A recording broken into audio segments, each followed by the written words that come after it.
close upon us, and with 21 different winners on the floor this year, 9 different players picking up Eurotour titles, and the likes of Mike De Decker and Richie Edhouse claiming their first major titles, could this be the most intriguing Ali Pally campaign of all time? Welcome to our Paddy Power World Darts Championship preview, where I'm delighted to be joined by Paul Nicholson and Chris Hammer. Guys, before we get into the nuts and bolts, it has been a phenomenal year on the PDC Tour. Just firstly, of course, not just the Edhouse Ultras have been thrilled. What has been your standout moment, Nico? Well, I think Mike De Decker winning the World Grand Prix was a big moment, but I think he has signified how much inspiration has been garnered from the Littler effect. People are saying, well, if they can do it, I can too. It's not just been majors, it's been on the floor, it's been on the European Tour, like you mentioned, and alongside De Decker winning the World Grand Prix, Martin Schindler winning a couple of times was very big for the sport. Chris, how about you? I think from a pure darting moment, Luke Littler's 9-darter in the Premier League final, because that was his 4th in not many months. They all came in events that he'd won, and his 2nd in a final. But I think recently, Luke Humphries putting Sean Murphy in his place about how tough a 9-darter is. That was my highlight. That is absolutely superb. I'm going to echo what you've said, but go for Richie Edhouse, of course, winning the European Championship. And then you've got the likes of Cameron Menzies saying, this is inspiring me, because it just shows that anybody can go on and achieve this. And I do have to have a niche one in there as well. And it is Jose de Sousa on the Players' Championship in Hildesheim, taking out 80, double 5, treble 20, double 5, because we all love seeing Jose de Sousa doing Jose de Sousa things. But moving on to the World Championship draw, this next section, it's simple enough. We're going to run through each quarter of the draw, picking out our favourites to come through each section. And then from there, our semi-finalists, our finalists, and hopefully the player who is going to be triumphant on January the 3rd. So starting with the first quarter of the draw, it does of course include the reigning and defending champion Luke Humphries, 5 other major champions in there as well as a number of dangerous Dutchmen. So Nico, starting with you, it's not going to be plain sailing, is it, for the world champ? No, it's not. But if you look at the complexities of quarter one, I mean, if you were talking about Humphries being in a section with Wade, Barneveld and Wright, and that's not even the quarter, that's the section of the quarter. In times gone by, that is the section of all sections for the last generation. But the fact remains, these guys aren't in the sort of form as they have been in previous seasons. So I can see hurdles for Humphries, but hurdles that he will feel he should cross. Yeah, and how about you? Yeah, I don't think it will get... This sounds a little bit disrespectful to those in his top section, but I don't think it'll get tough for him until the quarterfinal. Then we're talking a tough game for him. I know last year he struggled against Petrescu. He had a couple of scares. And that could happen against... Well, I'm not sure. Maybe Jermaine Watamina. I think he's probably in form. He's got a lot of confidence. He's not scared of anyone. I can imagine him facing him before the quarterfinals, having a little wobble, maybe. But then this a tough part of this quarter is who's it going to be? Bunting, Heta, De Decker, even Dirk van Dijvenbode is coming into form. I actually think the bottom of this section is more intriguing than the top, because I think we can all say that Humphries should sail his way through towards the last 16 quarterfinals, even though he has got bigger names to go through. But when you consider the fact that Connor Scott is in that position down at the bottom, Christian Kist hasn't been talked about enough this year. I know that he has had injury problems in the past, but he's won more Challenge Tour events this year than anyone. More than Danny Jansen, more than Plaisier, more than Scott, more than anyone. So we can't discount him. And then when it comes to Mike De Decker and Damon Heta in that section as well, Damon Heta is the best doubler on the planet. If he gets enough chances and he holds it together at Ali Pally, he could cause real havoc. One thing about Damon Heta, his average since the start of October is in the top 3s, like ludicrous averages. Like I think it's about 99. But it's like could he be another Ian White, someone who just can in Ian White's heyday, really good everywhere except when he turns up on TV. We just don't really see it from him. We have seen it in a number of individual games from him on TV, haven't we? But consistently. Yeah. And I do think sometimes with Damon Heta, we still forget how early on he is in his PDC career. I think we're all expecting him to go on and do things, of course, from the days where Simon Whitlock was saying, this bloke is going to be world champion and world number 1 one day. I still think he could become world champion at some point. I don't think it's going to be this year, but I do think it is all going to come together for him on a big TV stage. But for me, I'm actually going for Mike De Decker to come through this quarter. You've mentioned Damon's double in there, but Mike De Decker, we know how big a power scorer he can be. And if that and his double 16 hit-in is anything like it was at the Grand Prix and for large spells at the Grand Slam, I think he's a real contender to go on and even win the World Championship. His demeanour on stage is so different now, isn't it, compared to just before he won the Grand Prix. And I think we see this with a number of players. You put Cameron Menzies in this bracket as well, where they don't have that belief up on the big stage. I remember Luke Woodhouse, who, of course, Mike De Decker could play in round 2. I remember him saying to me at the World Championship once that he almost had imposter syndrome when he got up onto that stage because he didn't feel like the crowds knew who he was. So he didn't feel like he deserved to be up there. And I think maybe Mike De Decker felt that a little bit.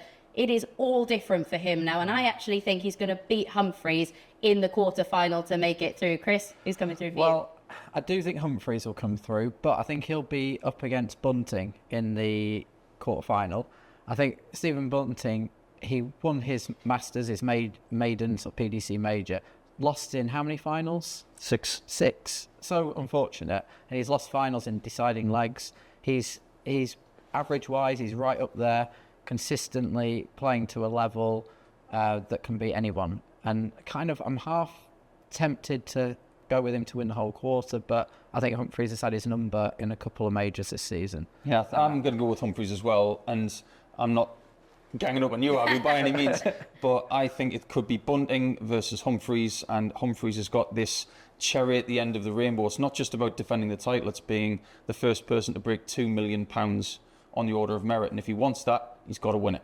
And moving on to the second quarter of the draw, the favourite to go all the way, Luke Littler, picked up 10 PDC titles already this year. Can he add that 11th and go one step further than he did last year? Of course, there are many obstacles in his way, but first of all, we have to talk about that potential second round clash with Fallon Sherrick. No disrespect to Ryan Meikle, but I think just about everyone wants to see that. Yeah, the internet could break.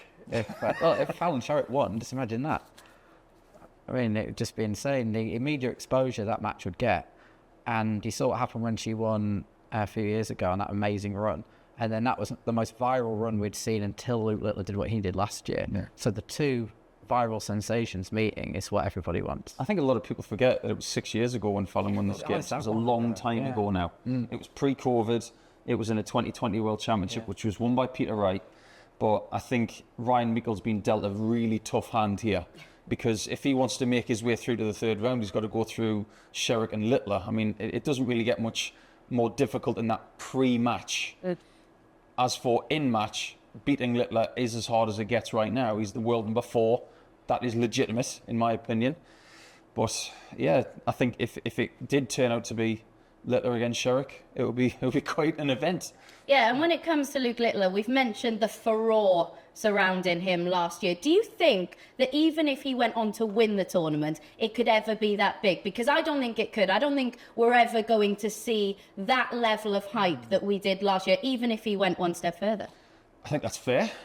The amount of people walking through the building, news outlets, people from social media, celebrities thinking, who's this kid? There's a 16-year-old boy in the final of the world. It was a very different vibe. Now it's become commonplace. So when he made the Premier League final, okay, he's just that good then. It's proof that he is that good. And people are used to that now. Winning the Grand Slam was not a surprise. So for him to go and win this tournament wouldn't be a shock at all. That said, though, the hype surrounding him is still massive. Like, I was at the draw, and the amount of media there for the World Championship draw with all the interviews with Littler, I've never seen anything quite like it, 2 weeks before the World Championship itself. Everyone would love him to win it. I think it's all going to be about Littler, that, Sky will be ramping it up for him, as they should do, because, that's what the public want to see. It would complete his story, because I think he joked during that press day that he could slouch around for 7 years and then win it and beat Michael van Geren's record as the youngest champion. But I think for that magical factor, he needs to do it age sort of 17 or 18, doesn't he, really?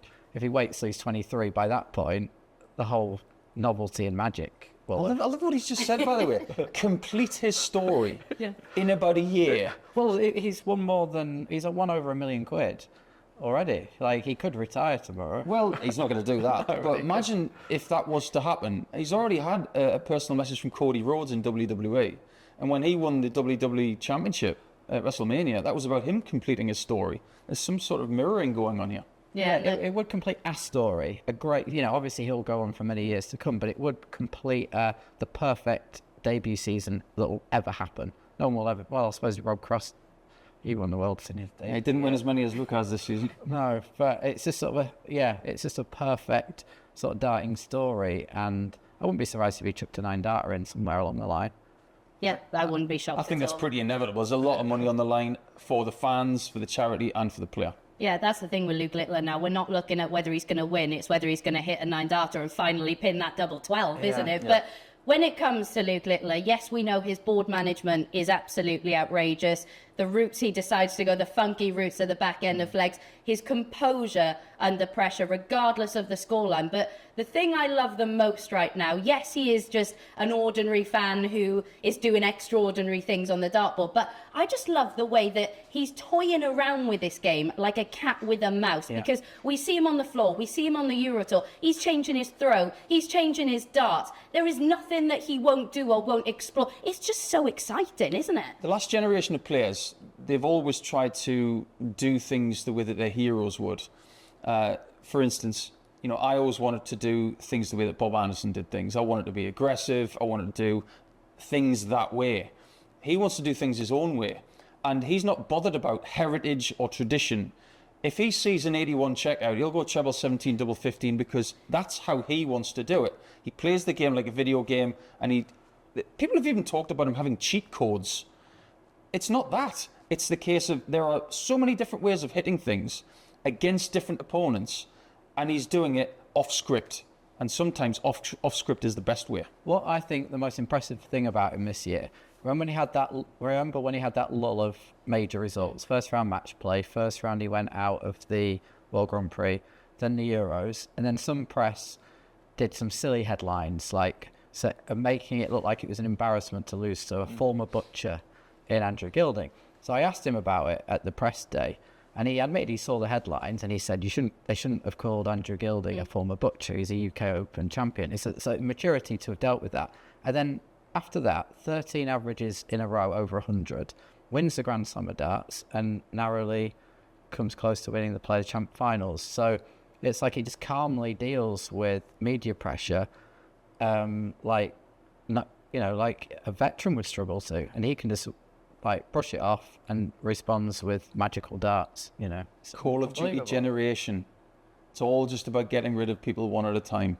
That's how he looks at it. Whether it's the media or players. But I imagine as well, he'll have had people in his corner telling him how ludicrous that was, because if you think he's going to go through the rest of his career without potentially losing 3 first-round matches in majors again, you're probably wrong. It is going to happen. It happens to the greatest in the game. So he's very much aware of that as well. But I imagine we're all united on the fact that he comes through this quarter, even though I was so close to picking Rob Cross for this one, just because, and Nico, you can probably tell us a little bit more about this, but the World Championship, as it should be, it is a different beast, because if you are the likes of Rob Cross, even Nathan Aspinall, and you are a seasoned pro in this game, you can put in an 85 average in the first round, come back after Christmas, and it's a different tournament. You can play your way into form in this tournament more than you can any other. See it every year. We've seen Rob have edgy first games in the past and is able to kick on after Christmas.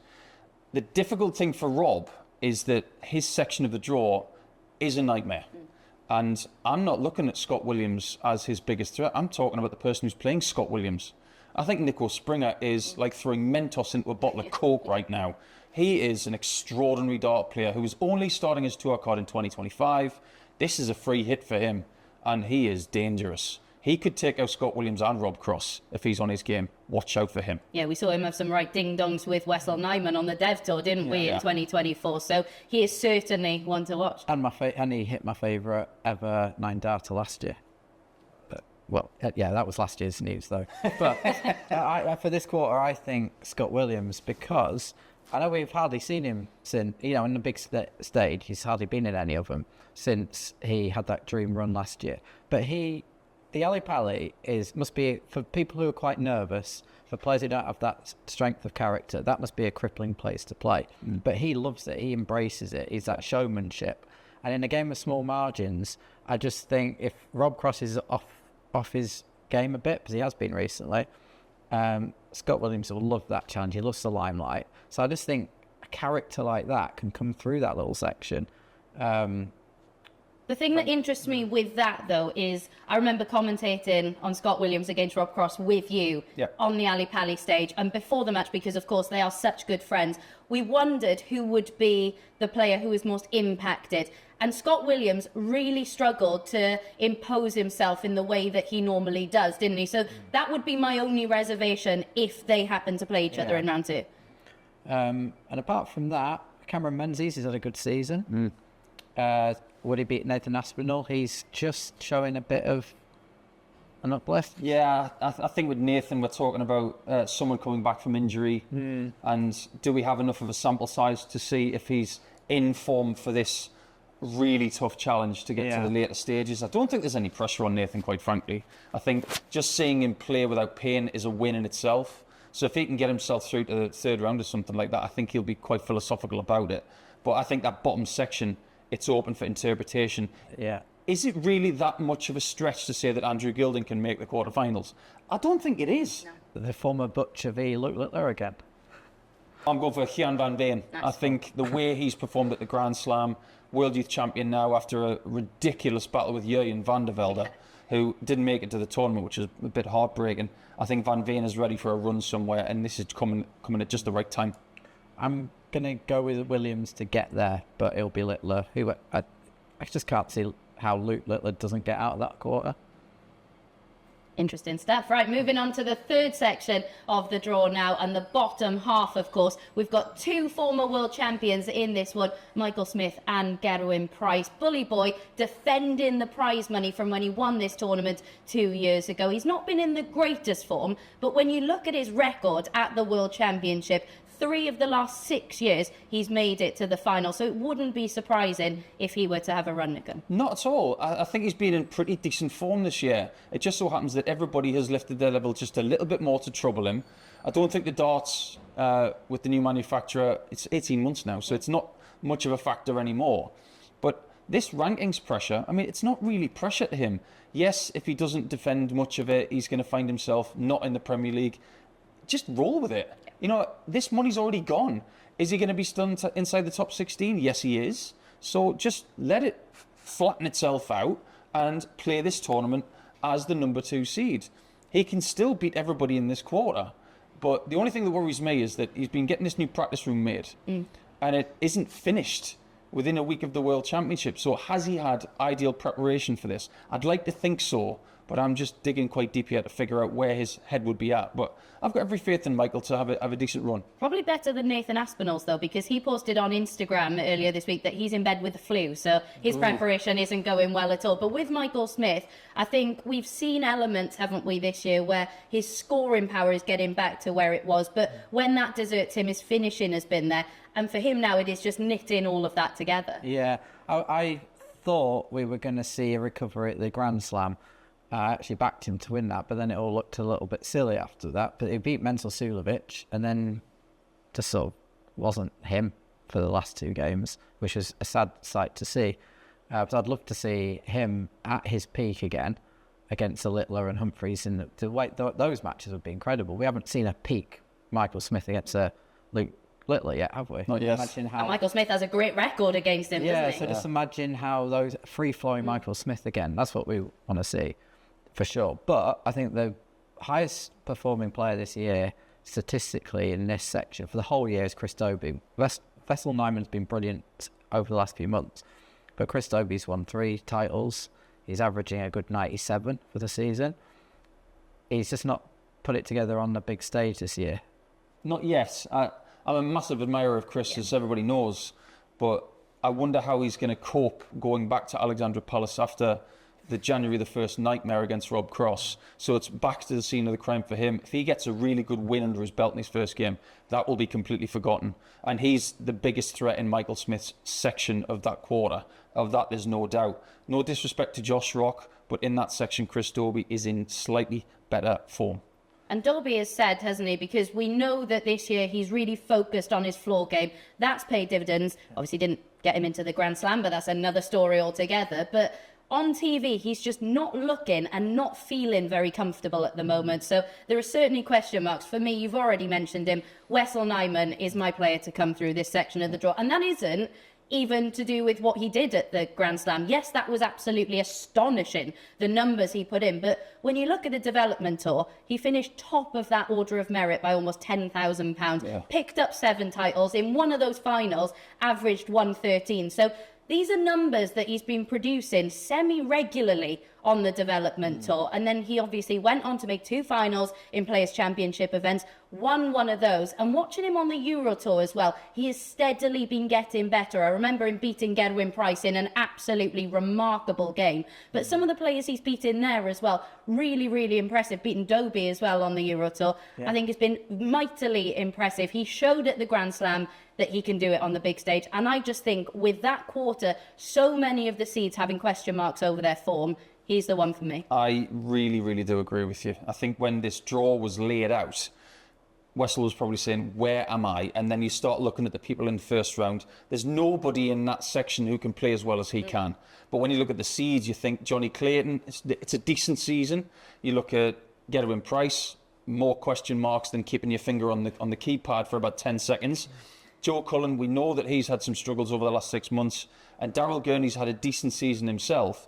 But I can see Nijman winning against most of these players. My way of looking at this quarter is that I think Michael Smith will do really, really well. But I've got a funny feeling about Johnny Clayton. I think if he's going to have a place in semi-finals, I can see him having a real rip-roarer with Nijman and then having another one with Michael Smith. And I can see him coming through both of them. Nice festive ferret finger, eh? Here's a question for you, though. Nijman's played almost 300 matches in everything, which is way more than everyone else because of obviously playing on the multiple tours. Yeah. If you're playing that many short format matches and you use, like in the Grand Slam, he was averaging 105, 111 or whatever it was in all matches. Goodness knows how he didn't get one win. But put him on the Ali Pali stage, long format, is a wily, experienced character like Clayton. Does the form on short format matches, especially if he's just played so many of them, is he used to churning out a big average over 3, 4, 5 sets? I don't think these kids I don't care. really give a rat's. I really don't think that because they're playing so many short games on the development tour. It's a case you finish one and then they're told your next one's in 5 minutes. It's the same breakdown. It's the same as having a break, exactly isn't it? the Yeah. same. So it's right. Leave the stage. Quick drink of water. Gather your thoughts. Back up. Do it again. But it's in little bite-sized wins, though. And they don't mind that, and they're always going to be tuned in. Anybody who's played the amount of games that Wessel's played this year, it will not have an effect on tiredness or anything like that because they all get two or 3 weeks off before this tournament starts. So it means that they will be fresh, but in their own minds, I've had a really good season, and if I get enough reps in, they're going to be ready. I mean, Little had a pretty good 2023, playing in many different tours, and then he transcribed it into a set format at the Worlds and almost won the thing. And you think Nijman is a littler level? He could do it. He's shown that he is. Yeah. He absolutely has shown that he is. It's just a question of putting those games into wins. He had a little bit of experience playing there last year. He's going up there this year with no surprises. Yes, there's a bit of expectation, but he really doesn't care. He's just that good. I do think he'll get to the quarters, but I do think Dobey, I think when it gets to that level of length of format, I think, but if Dobey has got to that stage, which I think he will do, I just think his experience and he knows how to put in a big 100+ average on that Ali Pali stage, and he should have got into the semi-finals last year. So I think Dobey comes through against Nijman. This is going to be the best quarter of the tournament for me. Yeah. Who are you going for? I'm going to go for Clayton over Michael Smith. Clayton over Michael Smith, right? I'm going Wessel Nijman. Nice that we've got someone different. Who does he beat in the quarters? I'm going for Michael Smith. Okay. Michael Smith, yes. So moving on to the final quarter of the draw, and this one we've got Michael van Gerwen and Gary Anderson on a collision course to meet in the 4th round of the tournament. First of all, does that meeting happen? I think Michael has got a lot of problems in his section. He's got Brendan Dolan in there who caused chaos last year all over the place. You've got, I mean, even Jeffrey de Graaf, he could cause problems in that section. Jim Williams, potentially. Yeah, Jim Long of Canada. Seen him play recently, playing to a very high level. He's going to be really ready for this. That's a horrible game for And he James played well Hall. on the Ali Pally stage a few years ago. Yeah, I think Jim Long could cause some problems. But I think the most problems for anybody from the top section might come from the bottom. But Gary Anderson's name pops off the top section, doesn't it? Because he played really well at the Grand Slam. He showed that he can still do it against the best.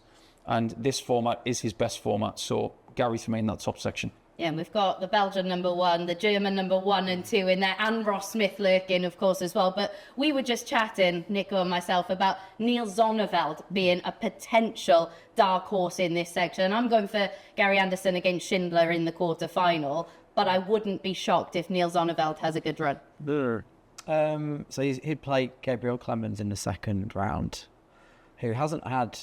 Well, he's been a bit anonymous, really. Yeah, a little bit. I mean, Definitely in Schindler's shadow. It's 2 years since he made the semi-finals. That money's going to come off, and that's a catastrophe for him. And players with that pressure, he's thinking ranking slide. Yeah, and he's not a tournament winner yet. Since then, he hasn't gone on to win a tournament, so there is a little bit of pressure on Gabe. So as far as he's concerned, he's got lots of things on his mind. I like the fact that there's an all-Irish battle in there, because that is going to get festive. Be interested to see who comes through that one. But don't forget about Romeo Grbovac of Croatia. He's a tough little nut to crack, and Callan Ridds has got that as a potential one. But Schindler's the waiting person there, and I think he comes through that game. Yeah, just a word on Gabriel Clemens as well. All of his matches are just exhausting, aren't they? There's always something that happens. He just never does things the easy way. And especially with the partisan German crowd there. I mean, they're going to love the prospect of Clemens v Schindler. That's what the German media and all their fans want, isn't it? Yeah, if it happens, it will probably go up towards the 3 million mark in Germany, like that semi-final. The atmosphere that night will be... It'll be raucous.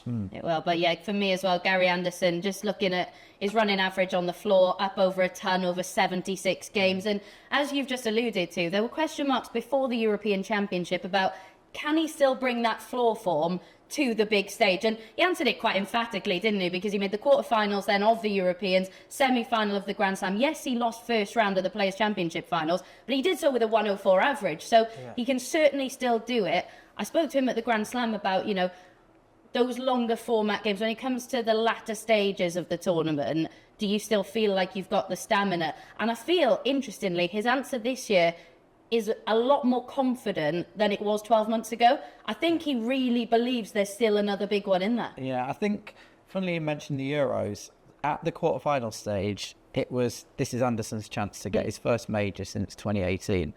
And no disrespect to anyone in that last day, but it was an open tournament for him. And when he didn't get it done, he lost 10-5.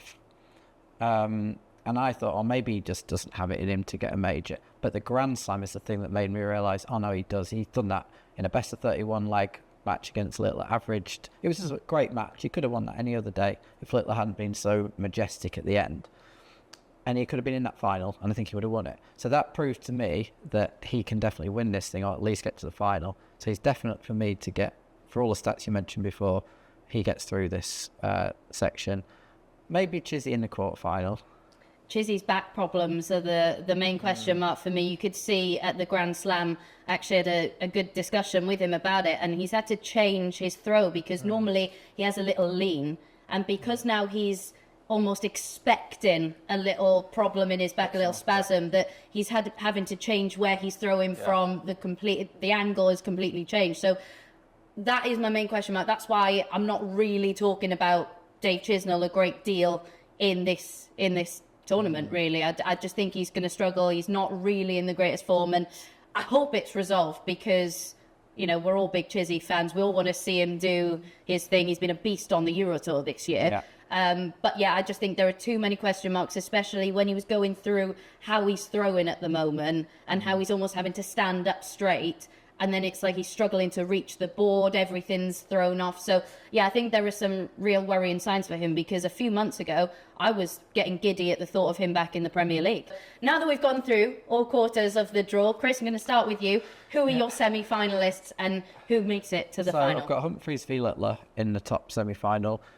It's going to be a match of the ages. And I just like the way Humphries beating Littler in the Players' Championship finals. That tips it to Humphries for me. He needed that. He defended a title, so he's fine. Defended a major title. I just think he's growing in that particular weekend and how he's handled himself since then. I just feel this is his story got overlooked a lot last year. Let's be honest. It was a wonderful story that had to be in the shadows a little bit.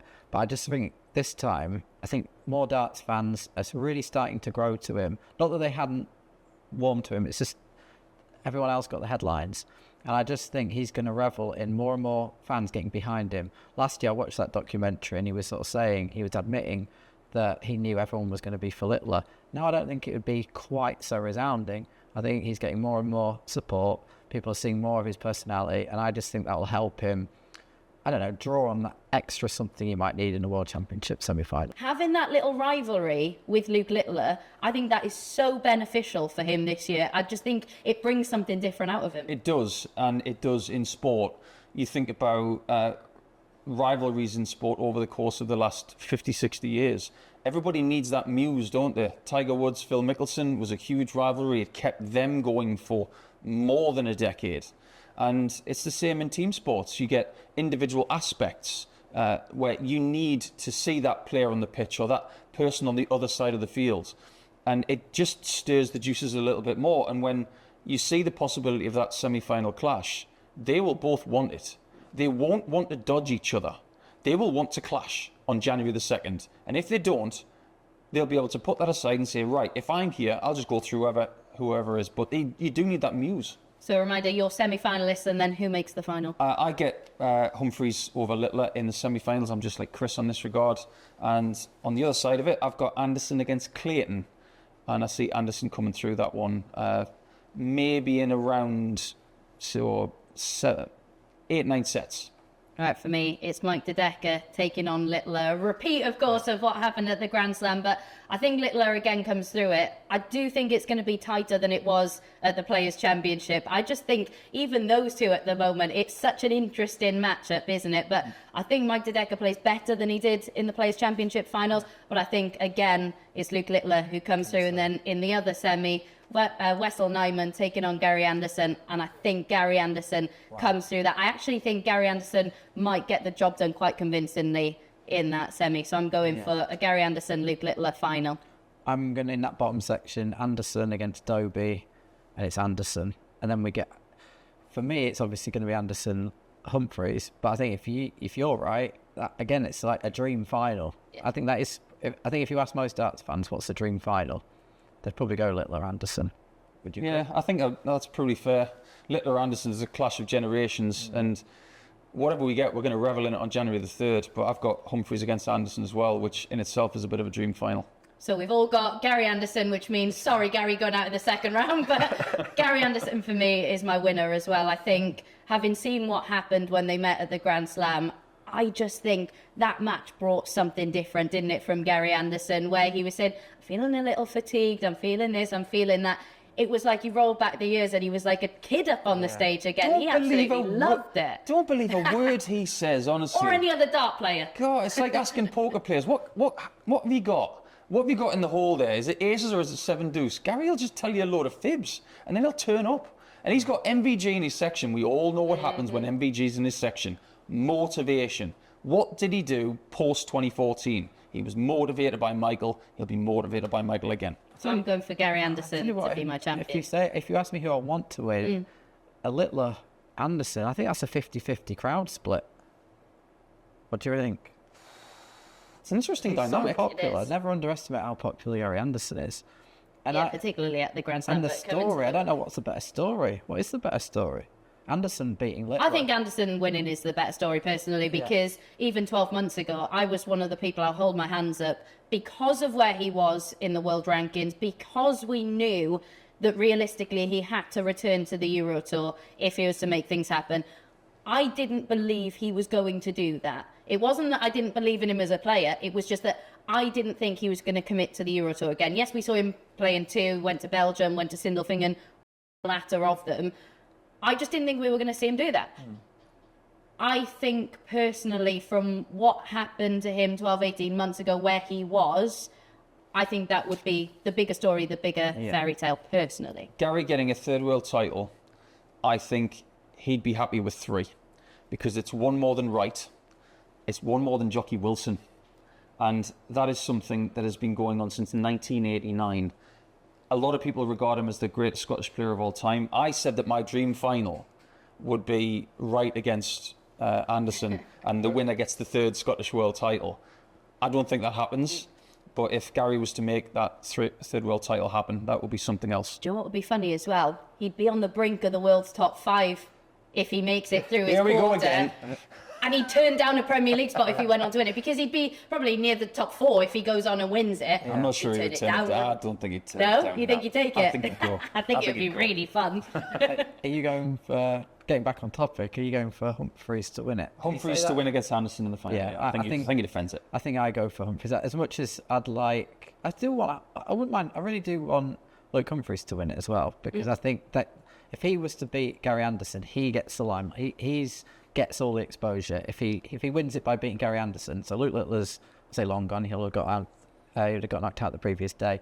But I think then he gets his real limelight moment. And then the chance to get that £2 million mark on the Order of Merit, which has never been done before. And emulating Anderson with getting the back-to-back world title. Yeah, he'd be just the 4th, wouldn't he, to successfully defend the World Championship title. That brings to an end our special episode of our Paddy Power World Championship preview. Thanks, as always, to Chris Hammer and Paul Nicholson. Make sure you are following the tournament on sportinlife.com/darts for in-depth insight into the tournament and beyond, of course. So we'll see you very soon. And until then, Merry Dartmas.